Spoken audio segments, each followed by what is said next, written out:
Começando mais um plantão ZN, plantão Zona Mista, dessa vez extremamente rubro-negro, do jeito que eu gosto, hein? Eu sou Yuri Andrade, ao meu lado, esse querido aqui, Dudu Machado. Bom dia, boa tarde, boa noite, Zonáticos. Bom dia, boa tarde, boa noite, Dudu Machado. Como é que vai, meu E aí, irmão? galera? E aí, Yuri? Beleza, irmão? Velho, é isso aí. Estamos aqui. Primeira vez que eu vou fazer aqui esse plantão do Zona.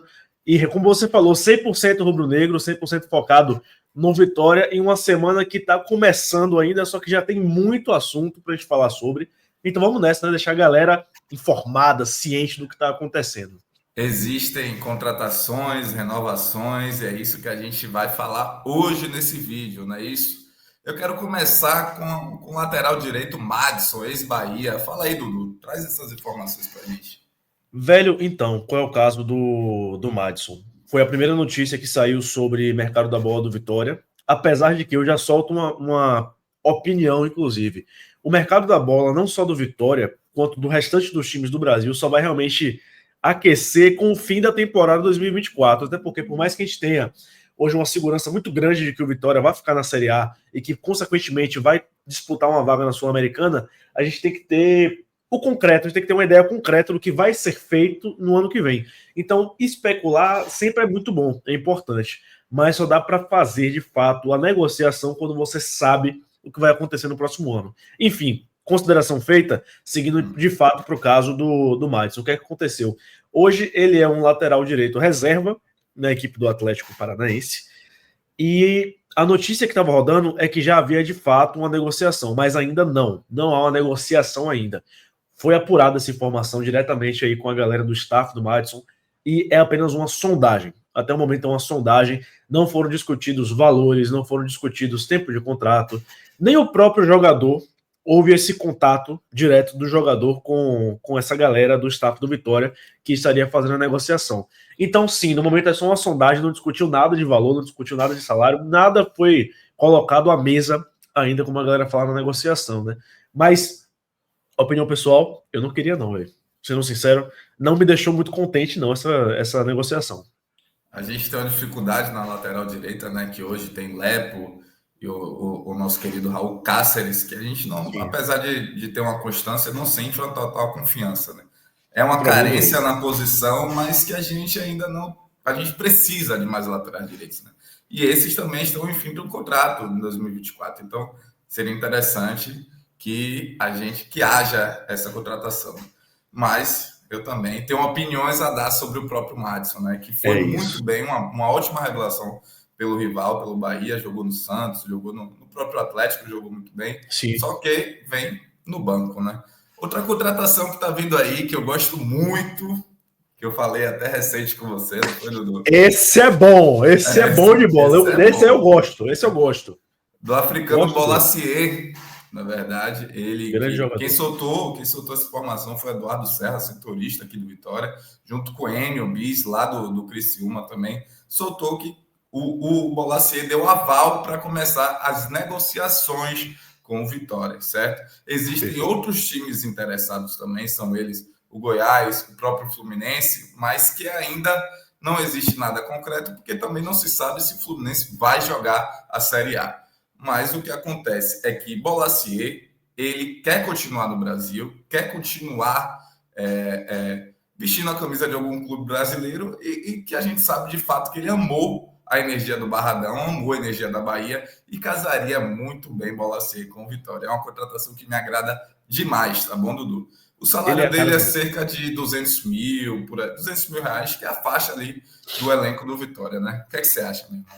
Diga aí. Velho, então, começando pela figura que a gente está falando, grande jogador, gosto muito do estilo de jogo dele, é muito habilidoso, apesar de ser grandalhão, é um cara rápido, não é desengonçado com a bola nos pés, joga bem, é um bom finalizador, eu acho que seria uma boa dupla de ataque para jogar com o Alejandro, sendo sincero, seria um cara que ia somar bastante. O salário, você tocou num ponto muito importante, velho. O salário é totalmente dentro da realidade do Vitória. Hoje, o salário mais alto do Vitória é o de Jean Mota, 350 mil. Você para pra pensar. Hoje vamos botar que ele viesse para cá pelos 300 mil, se botasse no alto a negociação do salário do jogador, né? Ele está em evidência e tal. Ainda assim, é totalmente dentro da realidade do Vitória, porque se o Vitória paga 350 mil para Jean Mota ficar no banco, paga 300 mil para Bola CS ser titular do time, né? O fato é esse.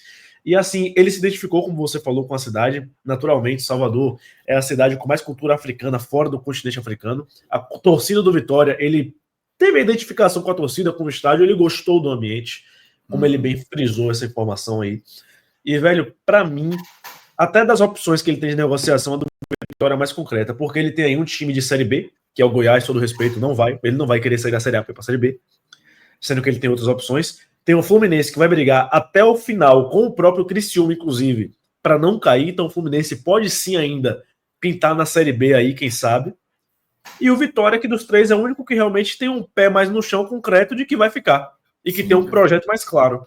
Então, assim, eu acho que essa negociação, de fato, indo para frente, como começou agora, que ele deu o ok, o aval para rolar, eu acho que o Vitória sai muito na frente, por diversos fatores. E eu gosto muito dele, velho. Eu gosto muito desse cara, pô. Ele joga muito bem. Pô, no Criciúma e Vitória, velho, você é doido, velho. No próprio Criciúma e Vitória que teve agora, que ele domina uma bola de letra, pô. O cara tem que ter muita confiança, velho. Independente de estar jogando em casa. Verdade. Ele joga muito bem. Ele joga muito bem no Vitória. Quem não ficou contente, Dudu, foi justamente a torcida do Criciúma, né? Porque faltam 4 jogos pro final do Brasileirão e existe, querendo ou não, o Vitória ainda não permaneceu na Série A, é um adversário direto e Bolasie deu aval para que as negociações começassem, né? Mas, como a gente está falando de Vitória, a gente é torcedor do Vitória. Vai lá, Criciúma. A gente tá ótimo. Tá ótimo. Tá bom, Criciúma se arrombe lá adiante, meu amigo. É problema dele. Vamos trazer mais notícias, porque também tem um jogador suspenso, né? O Carlos Eduardo não joga nesse jogo contra o Fortaleza domingo. Eu queria que você me falasse um pouco mais do Divis. Pronto, beleza. Qual é o caso? Carlos Eduardo já estava pendurado na partida contra o Botafogo. E aí ele acaba levando o terceiro cartão amarelo de uma maneira muito infantil, na verdade. Como é que é o lance, né? Tem uma falta para o Botafogo, não era nem uma falta perigosa, diga-se de passagem, né? Era uma falta bem distante da área do Vitória. Se não me engano, quem ia bater acho que era o Gregory, não lembro quem ia bater aquela falta. E aí o Carlos Eduardo, ele entra na frente do jogador, a distância menor do que a permitida, ele fica plantado lá na frente esperando o juiz mandar ele sair, só que o juiz, que já estava distribuindo os cartões amarelos àquela altura do jogo, joga mais um cartão amarelo, e aí, consequentemente, o terceiro dele está fora da partida contra o Fortaleza. Carlos Eduardo é um craque, é um super jogador, ele não é um super jogador, mas nos últimos tempos ele está sendo titular, e está fazendo diferença, porque a minha análise dele é a seguinte: individualmente ele não é um grande jogador, mas ele joga para o grupo, ele joga para o elenco. E hoje o Vitória precisa disso, e ele está fazendo muito bem o papel dele. Ainda mais que, agora que a gente tem a ausência dele, entra a parte 2 do disco, né? Quem substitui? A gente só tem 2 opções. Ou é Janderson, que eu não gostaria, ou é Everaldo, que apesar de ter feito um jogo muito ruim contra o Corinthians, antes disso ele fez partidas muito boas, inclusive marcando. Então, assim, hoje o que é que Carpini pode fazer com essa ausência do Carlos Eduardo? Ou ele mantém um esquema tático com 3 jogadores na frente, Alejandro Mosquito, e aí ele opta pelo Janderson Everaldo. Eu acho que nessa circunstância ele escolhe o Everaldo, até porque o Everaldo já jogou nesse sistema como titular umas 2 vezes recentemente. Ou ele repete o esquema tático que ele fez contra o Botafogo, onde Alejandro ganha um parceiro de ataque, são 2 atacantes apenas, não teria um trio de ataque, e ele acabaria optando realmente, consequentemente ainda, pelo Janderson e pelo Everaldo, porque ele não vai poder jogar Alejandro para um lado e Mosquito do outro, porque aí senão os dois começam a bater cabeça, não daria certo. Ou tem uma outra opção ainda, que ele pode fazer a formação que ele fez contra o Atlético Paranaense, que ele deixou o Alejandro espetado na frente, como um 9 realmente isolado, recebendo lançamentos. Eu não sou um grande fã dessa ideia, porque eu acho que o time fica refém de uma única jogada. E você pegar uma equipe como Fortaleza, que hoje é uma equipe mais tática, mais técnica do que a equipe do Atlético Paranaense, eu acho que isso aí é meio perigoso. Eu acho que eles vão conseguir entender isso fácil e neutralizar isso fácil, consequentemente. Foi o que o Corinthians fez.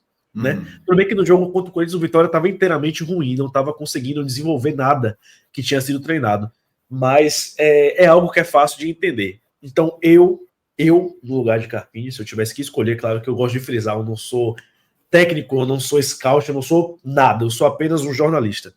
Eu, como torcedor, gostaria de ver o trio de ataque clássico com o Everaldo, porque já deu certo em outros jogos decisivos. Ele deu certo contra o Juventude, com essa formação.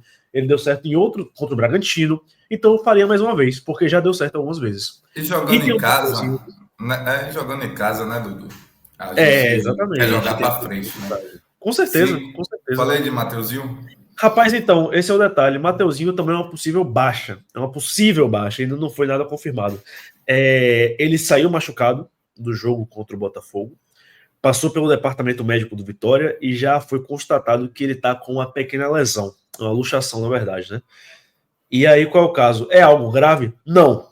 Por isso que ele ainda não está oficialmente fora do jogo de domingo. Ele vai estar a semana inteira aí em tratamento e a galera tá fazendo atualizações diárias. Não recebi ainda, porque a gente só recebe atualização no fim do dia. Então, todos os dias o DM vai atualizando a gente aqui no grupo da assessoria do Vitória. Mas, caso ele consiga se recuperar até sexta-feira, ele vai jogar. Vamos então a gente vai para isso. Tomara que sim, porque ele faz. A verdade é que sem Mateuzinho o Vitória fica sem criação. Perde poder criativo. Só para pontuar, o Carlos Eduardo, eu não gosto dele tanto tecnicamente, mas ele é um jogador bem aguerrido. Inclusive, foi dele que veio a expulsão do Criciúma contra o jogo importantíssimo que a gente fez, 3 pontos lá no Alberto Rilse, né? E veio dele a falta que expulsou o jogador do Criciúma. Então, um jogador extremamente importante para o final de ano, tá? Ô, Dudu, uma notícia boa, a última aqui para a gente encerrar o vídeo, é a possível renovação de Thiago Carpini, que já está tudo encaminhado. Segundo o nosso querido dinâmico, Anderson Matos também, Carpini já procura até outra moradia em Salvador. Carpini, para mim, que é um dos melhores técnicos da Série A, tá? Eu fico ali entre ele e Roger Machado, que para mim também faz um trabalho espetacular pelo Internacional. Mas, como eu já tinha dito aqui em alguns outros vídeos e durante o Zona também, o Carpini sabe jogar com o que tem. Ele joga com o que tem. Isso, para mim, é coisa de técnico bom. Gosto muito de Carpini e torço para que essa renovação venha e que em 2025 ele consiga montar o seu time, né? Que ele já pegou ali no meio do processo. O que é que você acha? Eu acho a melhor decisão. Eu acho a decisão mais prudente. Fábio Mota, ele tinha falado aí nesse segundo turno, ao longo do segundo turno, das poucas vezes que ele se dispôs a fazer depoimentos, que independente do que viesse a acontecer na época, porque na época o Vitória não estava tão fora da Série B ainda, fora da zona de rebaixamento ainda, então era muito possível ainda. Ele disse que independente se fosse cair, se fosse ficar, se fosse disputar a Sul-Americana, que ele iria tentar manter o Carpini, né? Para mim é uma boa, porque ele se mostrou um bom gestor de elenco, um grande gestor de elenco, ele conseguiu reanimar os jogadores e fazer eles comprarem a filosofia do treinador. Ele consegue, como você bem frisou, fazer mágica com poucas peças, porque vamos ser sinceros, o time do Vitória é limitadíssimo, isso não é um segredo para ninguém. É um time muito limitado, os jogadores sabem dos seus limites. Eu acho que isso foi um pouco que ajudou essa evolução, porque um sabendo a limitação do outro, se uniu para tentar fortalecer a equipe, né?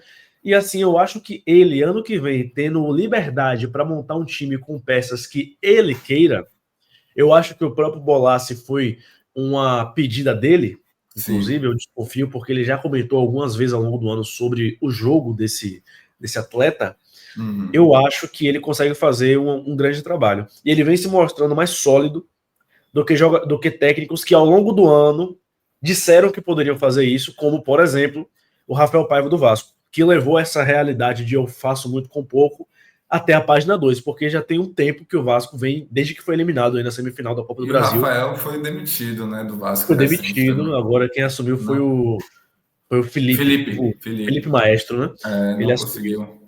Então, assim, ele não conseguiu manter essa filosofia depois que o Vasco saiu da semifinal da Copa do Brasil, entrou numa queda e Carpini não teve esse momento de oscilação. O segundo turno de Carpini é plenamente regular. O Vitória faz uma campanha de G6 no segundo turno. Foi um crescente, não é isso? É isso, Dudu. Esse é o Plantão ZN, rubro-negro, tá certo? O convidado da semana do Zona Mista é o Cássio Cardoso, então não percam, porque hoje a gente vai falar muito sobre futebol, tá bom? É isso. Valeu, falou, até a próxima. Valeu, galera. Tamo junto.